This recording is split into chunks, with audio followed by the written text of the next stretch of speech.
A viral 4chan post is about to be made into a Hollywood movie, and I, for one, am very excited. Welcome to 2026. In a week's time, Kane Parsons' Backrooms Movie is about to break records and showcase the power of independent filmmaking from a kid whose filmmaking sensibilities comes from the CGI program Blender and Attack on Titan. But it's important to remember where we started from. The origins of this whole Backrooms phenomenon. For those of you who aren't chronically online and have seen the trailer for this A24 movie and gone, oh wow, that's kind of cool, you have no idea how deep the iceberg goes. In 2019, a viral 4chan post reading, "If you're not careful and you no-clip out of reality in the wrong areas, you'll end up in the backrooms, where it's nothing but the stink of old moist carpet, the madness of mono yellow, the endless background noise of fluorescent lights at maximum hum buzz, and approximately 600 million square miles of randomly segmented empty rooms to be trapped in. God save you if you hear something wandering around nearby, because it sure as hell has heard you." 4chan posts of this nature are not uncommon. Creepypastas, as they've been called over the years, have originated on the internet for decades. But the virality of the Backrooms was helped by a multitude of factors. The first one, of course, being the pre-existing creepypasta community. Creepypastas are internet ghost stories, copied from forums and subreddits. They have created horror lore that has permeated throughout the internet. Creepypastas are typically short vignettes written in the first person about someone stumbling on an object or a person or a phenomenon.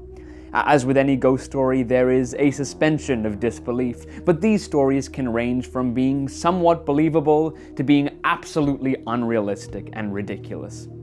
You've probably heard some creepypasta stories without realizing it. A tall, faceless, slender man in the background of an old photo, a Russian sleep experiment with harrowing consequences, an urban explorer uncovering an abandoned Disney park haunted by old mascots.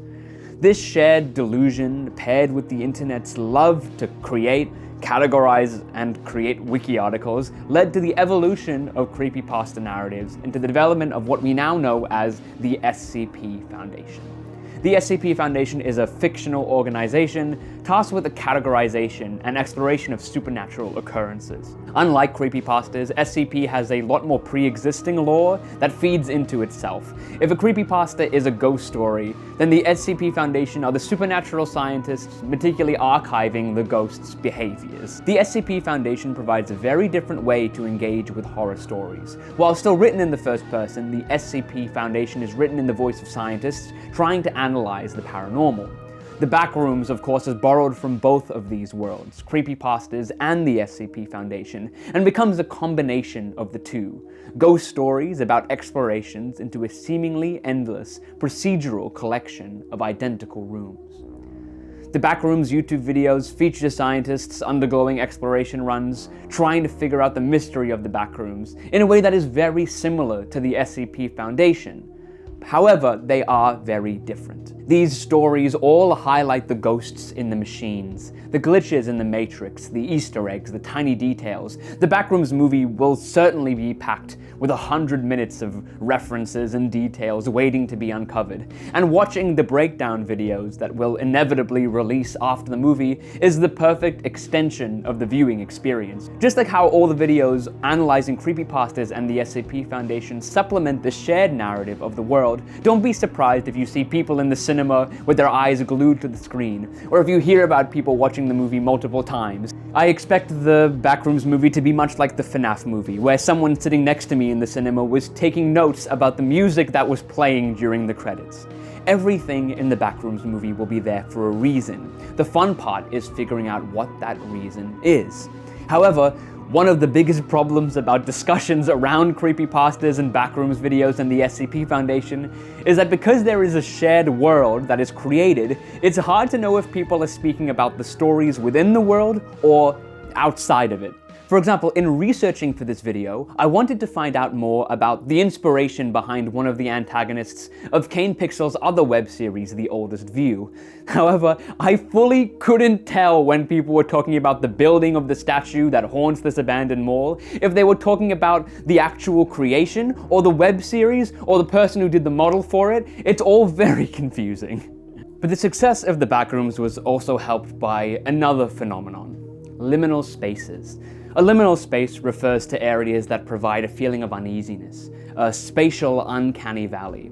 Typically, a liminal space will be an area that is usually filled with people, but is now quiet, still, empty. An abandoned shopping center, a public pool with the lights off, a play center at night. Seemingly endless rooms of yellow and fluorescent light. Liminal spaces are not the same as creepypastas. You can feel disturbed by images like this without the need for lore and story, but the Backrooms combine these two unique experiences. In the modern age, true fear is an endless empty room, eternity without entertainment, industrial purgatory architecturally designed to be as miserable as possible. It's horror in bright lighting, overwhelming artificial fluorescent light, combining the primal, unsettling feeling of liminal spaces with the narrative horror of creepypastas and the SCP creates an incredible amount of potential for interesting storytelling. But the Backrooms very much came a world of its own, with its own lore and storytelling, and eventually a 16-year-old kid making Attack on Titan found footage videos created this. Kane Parsons, known online as Kane Pixels, quickly became one of the biggest contributors to the lore of the Backrooms. Kane's Backroom videos put together a lot of the lore that became well known for the Backrooms and helped develop the aesthetic that would become conventions for content going forward. It introduced Async, a foundation similar to the SCP Foundation that investigated the Backrooms and has 22 videos in the series. Kane Pixel's Backroom videos are found footage, CGI shorts showing short segments of people investigating all of these rooms that exist within the Backrooms. The handheld camera aesthetic adds to this level of authenticity that online creepypastas and SCP benefit from. The VHS aesthetic harkens back to an era of analog horror, despite the fact that these shorts are entirely CGI. The segmented shorts in the Backrooms feel like someone has discovered tapes of this doomed expedition. Kane Pixels would continue to make other horror pieces within this style. Like I said before, The Oldest View uses the same handheld aesthetic, but sets its story in an abandoned shopping center. He also created other vignettes of other liminal spaces in the same style, just without the narrative element. And it's likely that you've seen other versions of these kind of stories on TikTok. While these videos are credited as the point where the Backrooms became mainstream, the Backrooms lore had been bubbling under the surface in wikis and Discord servers for months beforehand. Backrooms content had existed as soon as this image popped off in 4chan. With a dedicated Wikidot and fan creations following after 2019, 3 years of lore and wiki entries came before Kane Pixel's video even went viral. This unfortunately creates this divergence. Kane Pixel's Backrooms is not entirely consistent with the Backrooms lore that has existed in the years before it. Some of you watching this video will know what I'm talking about if I reference almond water or scarabacks, but these objects of interest are not present in Kane Pixel's Backrooms videos. The Backrooms movie will likely be very different from the TikTok trendy aesthetic everyone loves to create in. It won't have the same music or style. This movie will be a continuation of Kane's Backrooms story, a story that, while similar in style to the wider Backrooms lore, is technically very different from it.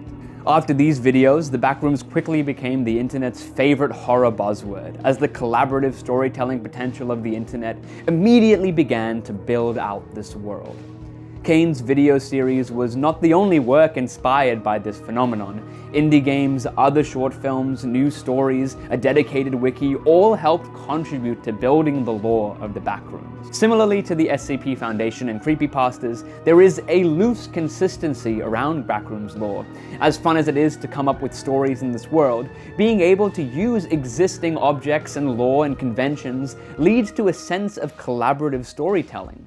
Creators who contributed related to the world of the Backrooms would be inspired by each other. The game Escape the Backrooms is heavily inspired by the aesthetic of Kane Pixel's shorts, the complex video game emulates the VHS found footage aesthetic, even tangentially related projects like the Doom mod MyHouse.wad is also inspired by the success of Backrooms and other liminal spaces. With viral success, of course, Hollywood eventually figured out that they could capitalize off of this backroom buzzword as well.